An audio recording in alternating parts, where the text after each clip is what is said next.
Super super.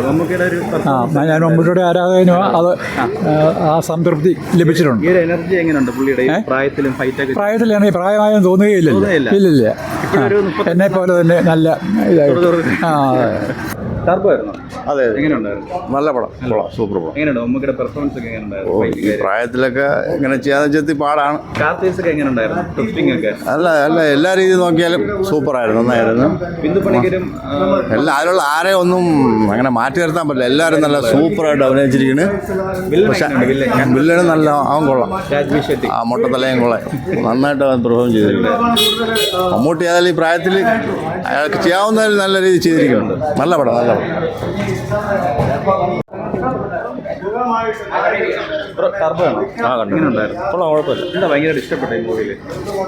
ഫൈറ്റാണ്, കുഴപ്പമില്ല, എടുത്തിരിക്കുന്നത് കൊള്ളാം, ബോറടിക്കില്ല. നല്ല എനർജിയാണ്, നല്ല എനർജിയാണ്. എല്ലാം കൊള്ളാം, എല്ലാം കൊള്ളാം, എല്ലാം സൂപ്പറായിരുന്നു, അടിപൊളിയായിരുന്നു.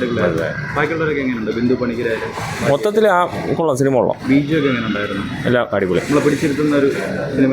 ആ, പിടിച്ചിരുന്ന സിനിമയാണ്. Super super super. പൊളിച്ച് ഫൈറ്റൊക്കെ അടിച്ച് പൊളിച്ച്. നമുക്ക് പൊളിച്ചല്ലേ, സൂപ്പർ. ഇതിലാണ് VFX ചെയ്തത്. ഇതിൽ ഒറിജിനലായിട്ട് മമ്മൂക്ക ഡ്രിഫ്റ്റ് ചെയ്തൊക്കെ എടുത്തിരിക്കണം. എങ്ങനെയുണ്ട് ഈ ഒരു പ്രായത്തിൽ പുള്ളിയുടെ ഒരു 78 വയസ്സിൽ മമ്മൂക്ക പൊളിയല്ലേ, അല്ലേ? പൊളിച്ച്. ടർബോ ആണ് കണ്ടത്, ടർബോ നല്ല മൂവി. മമ്മൂക്കയുടെ ഒരു പെർഫോമൻസ് എങ്ങനെയുണ്ട് ഈ ഒരു പ്രായത്തിൽ? സൂപ്പർ, ആക്ഷനൊക്കെ സൂപ്പർ, ഫൈറ്റൊക്കെ എങ്ങനെയുണ്ട്? ചാടിപ്പറന്ന് അടിയൊക്കെ പുള്ളി ഒക്കെ നല്ലതായിരുന്നു. സിനിമ എങ്ങനെയുണ്ട്? കൊള്ളാം, ഇഷ്ടപ്പെട്ടോ? ഇഷ്ടപ്പെട്ടു ഈ മൂവിയിൽ? അങ്ങനെ പ്രത്യേകിച്ച് ഒന്നും ഇഷ്ടമായി. ഫൈറ്റൊക്കെ ഫൈറ്റ് കുഴപ്പമില്ല. നമുക്കൊരു ഒരു എനർജി എങ്ങനെയുണ്ടായിരുന്നു? നന്നായിരുന്നു, ഫൈറ്റൊക്കെ ചെയ്യുന്നത് നന്നായിരുന്നു. ബിന്ദു പണിക്കരും ബാക്കി കാസ്റ്റൊക്കെ എങ്ങനെയുണ്ടായിരുന്നു? കുഴപ്പമുണ്ടായിരുന്നില്ല. ബീച്ച് എങ്ങനെയുണ്ട്? കുഴപ്പമില്ല. വില്ലൻ എങ്ങനെ പൊളിച്ചായിരുന്നു? നന്നായിരുന്നു. ടർബോയാണോ കണ്ടത്? റിവ്യൂ പറയാമോ? എങ്ങനെയുണ്ടായിരുന്നു? എന്താണ് ഭയങ്കര ഇഷ്ടപ്പെട്ട ഈ ഒരു മൂവിയിൽ? ഫൈറ്റൊക്കെ കൊള്ളാം. ഒരു എനർജി എങ്ങനെയുണ്ടായിരുന്നു ഈ ഒരു പ്രായത്തിൽ?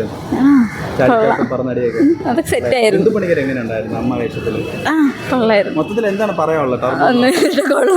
സൂപ്പറായിരുന്നു. എന്താണ് ഭയങ്കര ഇഷ്ടപ്പെട്ടതെന്ന് ഒന്നുമില്ല, പുതിയ സ്റ്റൈല്, പഴയ കഥയാണെങ്കിലും പുതിയ സ്റ്റൈല്, മേക്കിംഗ് ആയാലും സ്ക്രിപ്റ്റ് എല്ലാം അടിപൊളിയാണ്. മിഥുൻ മാനുവൽ, വൈശാഖ്, രണ്ട് ടീം ഫൈറ്റൊക്കെ. മമ്മൂക്കയുടെ ലാസ്റ്റ് ഫൈറ്റ് മതി. അത് സൂപ്പറായിരുന്നു. അത് ആ സീനൊക്കെ എല്ലാവരും പറഞ്ഞു ലിയോയില് ഗ്രാഫിക്സിലായിരുന്നല്ലോ അതൊക്കെ. ഇത് റിയലാണ് സാധനം. മേക്കിംഗ് വീഡിയോ ഒക്കെ പുറത്തുവിട്ടായിരുന്നു. എല്ലാം സൂപ്പറായിരുന്നു, അതെല്ലാം കണ്ടായിരുന്നു. പടം സെക്കൻഡ് വെയിറ്റിംഗ് ആണ്. സെക്കൻഡ് ആയിട്ട് ഒരാളുണ്ടല്ല, സെക്കൻഡ് വരെ ആളും. രാജ്ബി ഷെട്ടി എങ്ങനെ ഉണ്ടായിരുന്നു വില്ലനായിട്ട്? അതാണ് പറയാനുള്ളത്. വന്നിട്ട് മലയാള ഇൻഡസ്ട്രിയിൽ ഒരു ഇമ്പാക്ട് ഉണ്ടാക്കാൻ പറ്റുമോ പുള്ളി ഈ ഒരു സിനിമയിൽ? ഈ സിനിമ എന്നല്ല, ഫസ്റ്റ് പടം, ആ പടം അത് തന്നെ മതി. ആ ഒരു ഒറ്റ പടത്തിൽ തന്നെ പുള്ളിയുടെ റേഞ്ച് മനസ്സിലാവും.